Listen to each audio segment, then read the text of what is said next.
नमस्कार साथियों।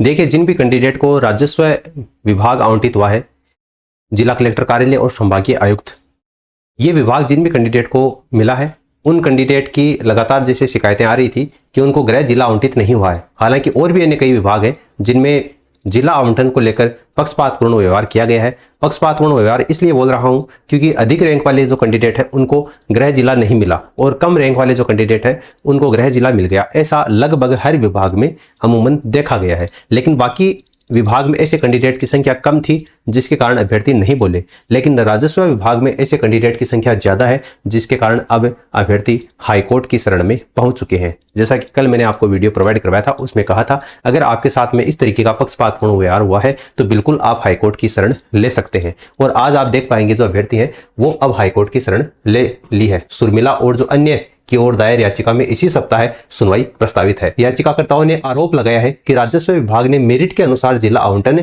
नहीं किया है। कम मेरिट वाले अभ्यर्थियों को नजदीकी जिले आवंटित कर दिए, जबकि अधिक मेरिट वाले अभ्यर्थियों को दूर के जिलों में भेज दिया गया। याचिका में इसे हाईकोर्ट की पूर्व खंडपीठ के फैसले और सरकार के परिपत्र के विपरीत बताया गया। ठीक है, यानी कि एक तो रोस्टर प्रणाली, एक आपकी रैंक के अनुसार नहीं दिया गया और सीटों की उपलब्धता के आधार पर जैसे जिला आवंटन करने की बात थी उस प्रणाली को यहां पर नहीं अपनाया गया, क्योंकि अधिक मेरिट वाले जो कैंडिडेट हैं उनको दूर दिया, कम मेरिट वाले जो कैंडिडेट हैं उनको पास दिया, तो फिर रैंक का क्या फायदा हुआ, यही अभ्यर्थियों को कहना है। यानी कि आज जैसे आपका सोमवार है तो आपकी शनिवार से पहले आपकी हाईकोर्ट में इस मामले को लेकर सुनवाई हो जाएगी। अधिवक्ता जो राम प्रताप सैनी जो वकील है उन्होंने बताया कि ओबीसी सहित अन्य वर्गों के कई अभ्यर्थियों को गृह जिले का लाभ नहीं मिला है, जबकि उनसे कम मेरिट वाले जो अभ्यर्थी हैं उनको नजदीकी जिले दे दिए गए। याचिका में इसे संविधान के अनुच्छेद 14 और अनुच्छेद 16 का उल्लंघन बताते हुए जिला आवंटन प्रक्रिया को चुनौती दी गई है। मामले में राम प्रताप सैनी है वो इनका विद्यार्थियों का जो पक्ष है वो हाईकोर्ट में रखेंगे। तो जैसे ही इसके बारे में कोई अपडेट निकल कर आता है तो बिल्कुल आपको प्रोवाइड करवा दिया जाएगा। आप हमारे इस टेलीग्राम चैनल से जुड़ जाना, कोई भी लेटेस्ट अपडेट आता है तो वो सूचना यहाँ पर आपको सबसे पहले प्रोवाइड करवा दी जाती है। जैसे राजस्व विभाग वालों के लिए जो काउंसलिंग का जो डॉक्यूमेंट्स वेरिफिकेशन का शेड्यूल जारी किया जा रहा है, जैसे पाली वाले जो कैंडिडेट है, बारा है, बूंदी है, भरतपुर है, इसके अलावा यहाँ पर हमने बाड़मेर का आपको प्रोवाइड करवाया था। ठीक है, ये आपका बाड़मेर का है, ये आपका यहाँ पर करौली का है। काफ़ी स्टूडेंट का ये लगातार मैसेज आ रहा है कि उनका जो हेल्थ सर्टिफिकेट है और जो पुलिस वेरिफिकेशन है वो कैसे बनवाएं, है ना, क्योंकि एक दिन में बनेगा नहीं। तो उसकी भी देखिए अपन बात करते हैं। बाड़मेर वाले जो लिस्ट है इसके अंतर्गत यहाँ पर मैं आपको दिखाऊंगा। देखिए बाड़मेर वाली लिस्ट में आपको डॉक्यूमेंट्स के बारे में नहीं बताया गया है ना, केवल आपको ये स्थान दे रखा है कि 18 तारीख को आपको 11 बजे जिला परिषद सभागार बाड़मेर में उपस्थित होना है, लेकिन आपको डॉक्यूमेंट्स के बारे में नहीं बताया गया कि परिशिष्ट है और परिशिष्ट व्यय इसमें आपको दे रखा है। तो देखो मैं आपको बताऊं आपको क्या करना है। जो चेकलिस्ट है उसका तो फॉर्मेट है वो उसको प्रिंट आउट कर लेना है। बाकी जो डॉक्यूमेंट्स कल मैंने आपको भरतपुर वाले जो बताए थे बिल्कुल सेम डॉक्यूमेंट है वो आप बनवाकर लेकर जा सकते हो। वरना जो करौली वाली वो जारी की गई है उसमें भी देखिए आप यहाँ पर देख सकते हैं जिला कलेक्टर कार्यालय और जिला मजिस्ट्रेट करौली, इसमें भी साफ तौर से लिखा गया है चतुश्रेणी कर्मचारी भर्ती 2024 में चयनित अभ्यर्थियों के दस्तावेज सत्यापन के संबंध में।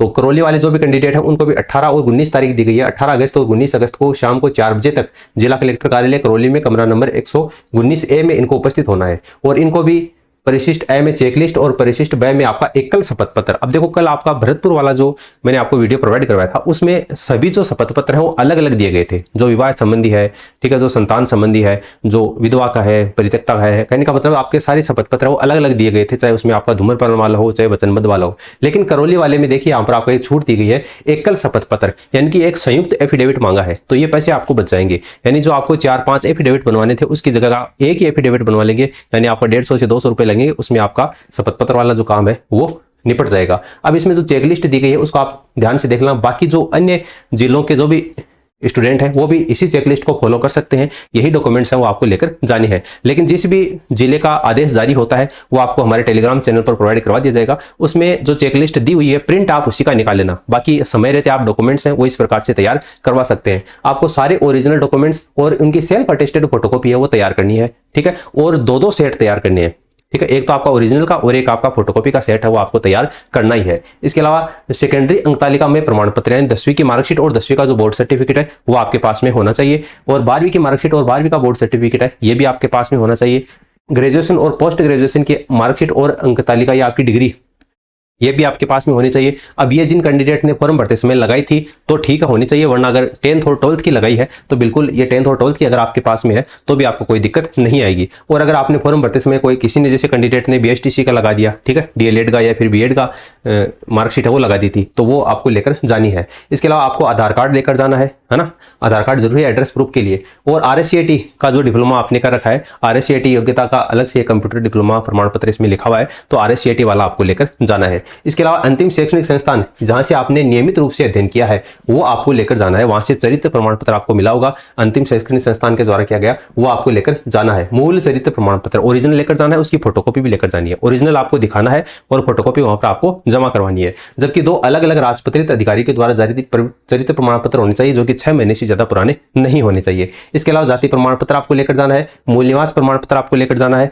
और जो विवाह पंजीयन प्रमाण पत्र है यानी कि मैरिज सर्टिफिकेट है वो भी आपको लेकर जाना है जिन कैंडिडेट का विवाह हो चुका है। खेल संबंधी स्पोर्ट्स वाले जो भी कैंडिडेट है उनको खेल प्रमाण पत्र, दिव्यांगजन जो भी कैंडिडेट है उनको दिव्यांगता का प्रमाण पत्र लेकर जाना है, जो विवाह विच्छिन्न तलाकशुदा है परित्यक्ता है उनको न्यायालय के द्वारा जो डिग्री है वो आपको लेकर जानी है, और जो आपकी विधवा है उनको पति का मृत्यु प्रमाण पत्र लेकर जाना है। अब बात आती है आपकी हेल्थ सर्टिफिकेट की, तो आपके गृह जिले के जो जिला अलॉट हुआ है वो नहीं, आपके गृह जिले का जो CMHO है जिला अस्पताल वहां से बना हुआ आपको मूल चिकित्सकीय प्रमाण पत्र आपके पास में होना चाहिए, और आपका ऑनलाइन पुलिस चरित्र सत्यापन रिपोर्ट ये आपके पास में होनी चाहिए। अब देखिए जिन भी कैंडिडेट को समय नहीं मिला है, यानी वो ये सोच रहे थे कि जैसे ही कोई आदेश आ जाएगा उसके बाद में अपन बनवाएंगे, तो एक दिन में आपका पुलिस वेरिफिकेशन भी नहीं बनेगा और मोस्ट प्रोबेबली चांस है कि आपका ये हेल्थ सर्टिफिकेट भी नहीं बनेगा। तो देखो आपको क्या करना है, पुलिस वेरिफिकेशन जो रिपोर्ट है इसको तो ऑनलाइन कर दो, और ऑनलाइन करोगे तो उसकी जो रसीद आएगी वो रसीद आप लेकर चले जाना, ठीक है। और जो आपका हेल्थ सर्टिफिकेट है वो एक दिन में आपका बनेगा भी नहीं, हो सकता है बन जाए, जिनका बन जाए उनके लिए अच्छा है, नहीं बने तो आपको देखो क्या करना है,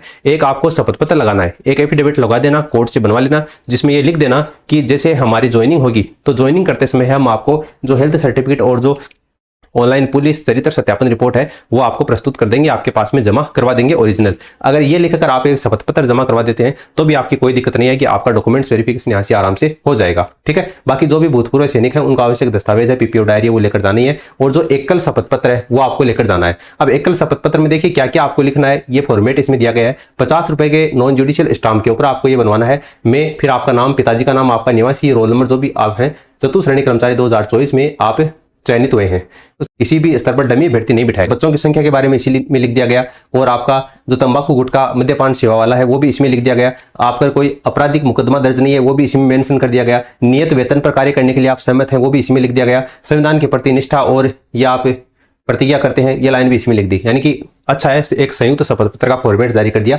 तो 50 रुपए के स्टाम्प के ऊपर ये आप बनवा लेना, बाकी दूसरा आपको शपथ पत्र बनवाने की आवश्यकता नहीं है। तो जो अन्य कैंडिडेट हैं जो अन्य जिलों से हैं वो इस प्रकार से ये जो डॉक्यूमेंट्स है वो तैयार कर लेना। आप संयुक्त शपथ पत्र बनवा के लेकर चले जाओगे तो भी दिक्कत नहीं है, वो आपका चल जाएगा, अलग अलग बनवाने की आपको आवश्यकता नहीं है। जैसे ही कोई और लिस्ट आती है तो वो लिस्ट आपको हमारे टेलीग्राम चैनल पर प्रोवाइड करवा दी जाएगी। अगर अभी भी आपका कोई डाउट है, कोई भी सवाल है, तो आप बेझिझक नीचे कमेंट सेक्शन में कमेंट करके पूछ सकते हैं। धन्यवाद।